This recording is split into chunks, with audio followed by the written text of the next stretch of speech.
ये ग्रीनलैंड क्या है? इसका कहाँ से मामला आया सामने? होने क्या जा रहा है? और इस पे फिर लोग रिएक्ट भी कर रहे थे। ये है क्या? पूरा ज़रा ये बड़ा समझाइए। इंटरेस्टिंग है कि पहली दफ़ा उसी खौफ के अंदर जो है वो यूरोप आ गया, जो खौफ डोनाल्ड ट्रंप ने साउथ अपना जो है ग्लोबल साउथ पे तारी करके रखा हुआ है। ये एक तिजोरी है जिसकी चाबी डोनाल्ड ट्रंप चाहते हैं मेरे हाथ लग जाए। और इस तिजोरी के अंदर बड़ा साहब वो मादनियात हैं जो जहाज़ों के लिए इस्तेमाल होती हैं, जेट्स के लिए, इलेक्ट्रिक गाड़ियों के लिए, मोबाइल फ़ोन्स के लिए।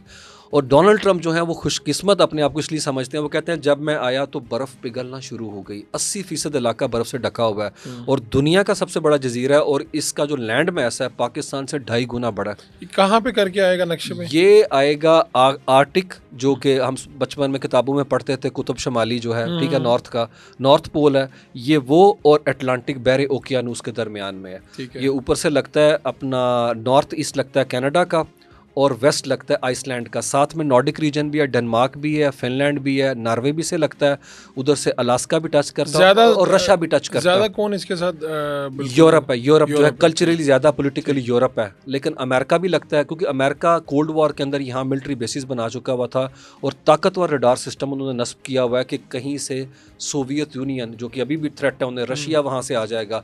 तो डोनाल्ड ट्रंप कहते हैं हमारी सिक्योरिटी का भी प्रॉब्लम है, दूसरा मादनियात जो मिनरल्स हैं उसको लेके तो पूरी दुनिया में हर जगह पे हमने भी उन्हें दिखाए कि हमारे पास भी मिनरल्स हैं, ठीक है। तो और मसला तो इस वक्त यूक्रेन के अंदर भी इन्हीं चीज़ों का है ना। इन्हीं चीज़ों का मसला है। तो डोनाल्ड ट्रंप चाहते हैं कि भाई ये पूरी की पूरी चीज़ हमारे हाथ लग जाए। और एक और इसमें एलिमेंट है, बर्फ़ पिघलेगी तो वहाँ से आबी गुजरगा भी तो बनेगी। तो वो कहते हैं वो हम रशिया और चाइना को क्यों दें, तो मैं लेके बैठ जाऊँगा। तो इसीलिए डैनिश, आपको पता है, वज़ीर ख़ारजा पहुंचे हुए थे जेडी वैंस के साथ वाइट हाउस में, मुज़ाकरात कर रहे थे। तो डोनाल्ड ट्रंप ने अगर अटैक किया बड़ा नहीं, साहब, लाफ्टर क्यों लगा रहे थे इनके पीएम और बाकी लोग इस बात पे डेनमार्क की? आपको पता है बड़ा लाफ्टर हुआ था वहाँ पे। ग्रीनलैंड के ऊपर कोई कमेंट आया ना ट्रंप का। अच्छा कुछ ना कुछ करते तो है ना। करते तो हैं, लेकिन मुलाकात नहीं डोनाल्ड ट्रंप ने उससे किसी की जेडी वैन से कराई, उनकी डायरेक्ट नहीं की, क्योंकि डोनाल्ड ट्रंप डेविएट नहीं कर रहे। लेकिन इसीलिए उस पर राइट किसका है? यानी ऑफ कोर्स उस पर डेनमार्क का राइट है, उसका पार्शली उसको वो मैनेज करता है, नीम खुद मुख्तार उसे है, उसकी नो डाउट ऑटोनॉमी है, जिस तरीके से आप हमारे आज़ाद कश्मीर की आप कह लें, बिल्कुल उन्हें ऑटोनॉमी दी हुई है, लेकिन वो उनका हिस्सा है। और ये बात तो यूरोप भी, लेकिन यूरोप को भी जैसे कहते हैं ना कि उमुन बुकमुन सुमयून, वो वाले साहब मुंह में घुंघनियाँ डाली हुई उन्होंने। वो अब जब इतनी बड़ी बातें कर रहे हैं तो यूरोप इस तरफ खड़ा नहीं तो है। यूरोप जो है ना दम साधे उन्हें सांप सूंघ गया हुआ है। वो कहते हैं कि हम तो यूक्रेन पे उनकी हमायत लेना चाह रहे हैं, लेट अलोन के वो हमारे दूसरे मसले के ऊपर अनफोल्ड करने हैं। तो उन्हें लग रहा है कि अगर अटैक हुआ तो नेटो हमेशा के लिए ख़त्म हो जाएगा। तो मॉस्को बहुत खुश है इस सूरत हाल से। अच्छा। वो कहता है हमें मिले ना मिले, लेकिन यूरोप के हाथ से तो चीज़ें निकले ना उन्हें। तो ये एक क्योंकि उस प्रॉब्लमेटिक है फ्रंट पे उनके लिए ठीक बिल्कुल, है। और डोनाल्ड ट्रंप बड़ी आसानी से उसे कैप्चर कर सकते हैं। तो इसका मतलब तो ये हुआ कि भाई अमेरिका जिस तरफ भी मुंह करेगा, जो चाहेगा वो हथियालेगा। जी, हमारे डोनाल्ड ट्रंप अगले अच्छा, चलो अगले ठीक है। 3 साल है। और अगले 3 सालों में यानी आप देखें कि उन्होंने कौन कौन सा फ्रंट खोल दिया। बिल्कुल। और मैं आपको छोटी सी बात बताऊं, डोनाल्ड ट्रंप जो हैं वो CIA भी उनके साथ इस बात पे मुत्तफिक है कि हमें दुनिया में जो अटैक करने चाहिए वो लिमिटेड टाइम के करने चाहिए, लेकिन शदीद अटैक करने चाहिए, मतलब लॉन्ग टर्म नहीं करने चाहिए। मतलब और फुट जो बूट्स हैं वो ऑन ग्राउंड नहीं उतारने। इस पे कांग्रेस वो पहले कर चुके वो हैं। पहले कर चुके हैं कि फौजें 20-20 साल भेज उतारी हैं। दी, नुकसान नुकसान। हाँ, वो चीज़ वो कहते हैं कि किसी सूरत के अंदर ना हुआ है। तो ये एक एलिमेंट है कि जो डोनाल्ड ट्रंप जो है ना उस चीज़ को लेके चलते हैं। आपने देखा सर्जिकल स्ट्राइक्स हैं, एयर पावर का ज़माना है, हर वक्त वही होगा। दूसरा, डोनाल्ड ट्रंप की इंटरेस्टिंग बात है, इन्होंने कहा मैंने 8 मुल्कों में सुलह कराई है, लेकिन साल में 7 मुल्कों पे अटैक कर दिया। सोमालिया पे उन्होंने अटैक किया, वहाँ से हम देखते हैं मिडल ईस्ट की 4 रियासतों पे अटैक किया, कराकस पे अटैक उन्होंने कर दिया, और नाइजीरिया पे भी अटैक करके बैठे हैं। और मुझे लगता है अगले साल वो इस रिकॉर्ड के अंदर और आगे जाएंगे। और इसके साथ साथ नोबेल पीस प्राइज़ भी मांगेंगे। बिल्कुल है, कि मुझे मिलना भी चाहिए। बिल्कुल। और मुझे लगता है कि डोनाल्ड ट्रंप को तो नहीं मिलना चाहिए था, लेकिन जिसको मिला वो भी सारा मामला पोलिटिसाइज था। वो जी जो जो ओपोजिशन मारिया है, जो उनको मिला, वो भी मुझे लगता है डिजर्व उस और तरह से उन्होंने नहीं भी करती अपना थी। इनके नाम कर दिया था। जी, वो नाम करेंगी तो फिर कोई उसमें उनकी हिस्सा मिलेगा, पोजीशन भी वहाँ पे मुस्तहकम इस वक्त होगी। जो मदोरो हैं और उनकी अहलियाँ ये इनकी तहवील में है और जी, ये केस चला रहे हैं। ये न्यूयॉर्क के अंदर है, ये डोनाल्ड ट्रंप के शहर के अंदर डोनाल्ड ट्रंप ले आए हैं और किसी बैनुल अक़वामी अदालत में नहीं लेके गए, अपने मुल्क में ट्रायल करा और रहे जो इनकी मईशत का मॉडल क्या होगा? यानी जो उस तरह से चल रहा था वो उधर ही उसी मुल्क में लगते रहेंगे पैसे? इन्होंने क्या तय किया?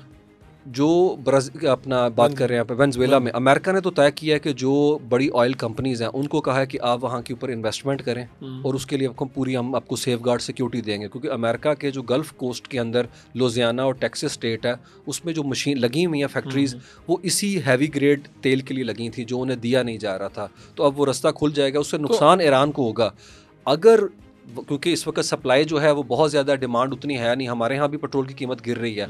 अगर वहाँ से डोनाल्ड ट्रंप मैनेज करते हैं वेनेजुएला को तो पाबंदियाँ तो ऑटोमेटिकली हट जाएंगी, मार्केट में पेट्रोल आ जाएगा, तो ब्लैक मार्केट को ऑयल नहीं बिक सकेगा और ईरान मजीद चोक होगा इस हवाले से। और वहाँ पे पब्लिक रिएक्शन क्या है? पब्लिक जो है वो तो बड़ी कंफ्यूज थी इस ऑपरेशन को लेके, लेकिन मदोरो से लोग खुश थे या नहीं?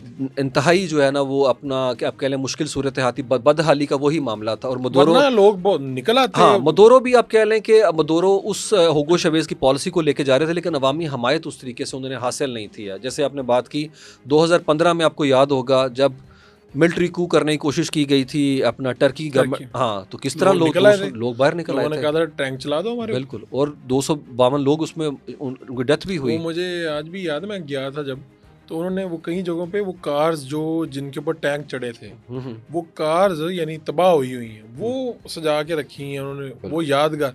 और वो भूलते हैं, हर साल मीडिया कवर करता है कैसे उसको मनाते हैं कि हमने कैसे कू का सामना किया। सरकारी एजाज के साथ उन लोगों को वहाँ के ऊपर दफन किया गया। अच्छा, एक और बात भी मैं आपको बता दूं कि जो मदोरो के बाद अभी खातून बनी है उनके भाई वहाँ पे स्पीकर असम्बली हैं। अब खबरें आ रही हैं कि उन दोनों ने कतर के थ्रू अमेरिका को पैगाम भेजा था, इसको हटा दो, हम आपके इंटरेस्ट को सर्व करेंगे। तो इसीलिए वो मारिया के हक में उस तरह से नहीं है, और उन्हें लगता है कि अगर आप हमारे इंटरेस्ट को सर्व करें तो हमें कोई उस तरह प्रॉब्लम नहीं है।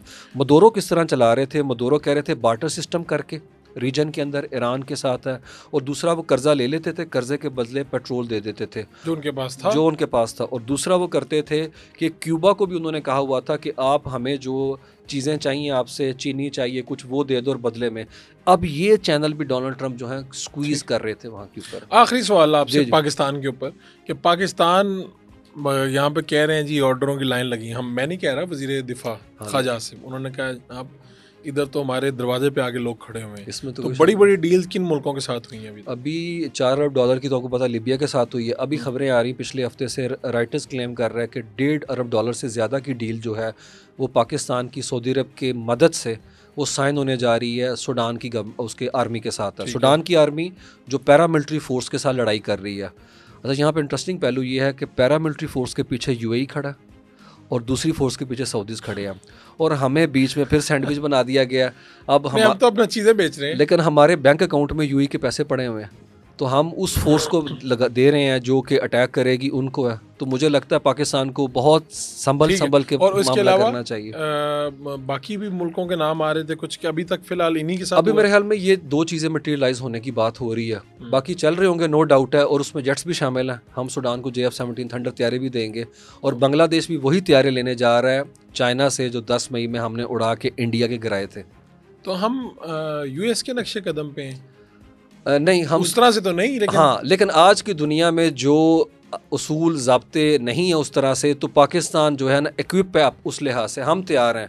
अगर किसी तरफ से भी कोई अटैक लॉन्च होता है तो मोर्चे हमने संभाल के रखे हुए हैं। लेकिन फिर वही बात है जो मैंने लास्ट टाइम भी की थी, हमें इंटरनल जो मसाइल हैं उसकी वजह से, हाँ, वो मौका नहीं हमें जो है ना वो गंवाना चाहिए।